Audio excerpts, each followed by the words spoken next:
এখন আমরা যাচ্ছি ক্ষেতের মধ্যে মাছ ধরতে। একবার অলরেডি ধরা হয়েই গেছে, তারপর আবার দেখলাম যে অনেকগুলো মাছ আসছে। দেখা যাক, আর একবারে 150 গ্রাম করে মাছ ধরছি। আজকে আমাদের বাজারটাতেও অনেক মাছ এসছে। এখন দেখি কতটা মাছ উঠবে না ওঠে।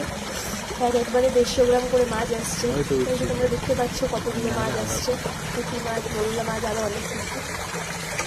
তোমরা সবাই দেখতে পাচ্ছ এই নেটটার মধ্যে কতগুলো মাছ আছে। আমি এসছি, হুন্টু এসছে, আরও একটা ভাই এসছে। এগুলো সব পুঁটি মাছের বাচ্চা।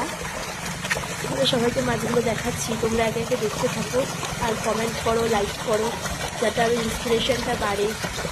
একবার অলরেডি নিয়ে গেছি 1 কেজি মতো। এখন আবার দেখতেই পাচ্ছ 150 গ্রাম মতো, 200 গ্রাম মতো মাছ উঠিয়েছে। দেখা যাক আর কতটা মাছ নিতে পারি। বালতিটা আজকে ভরবো, তারপরেই বাড়ি যাবো ভাবছি। এই যে ল্যাটা মাছ উঠেছে, পুঁটি মাছ উঠেছে, চ্যাং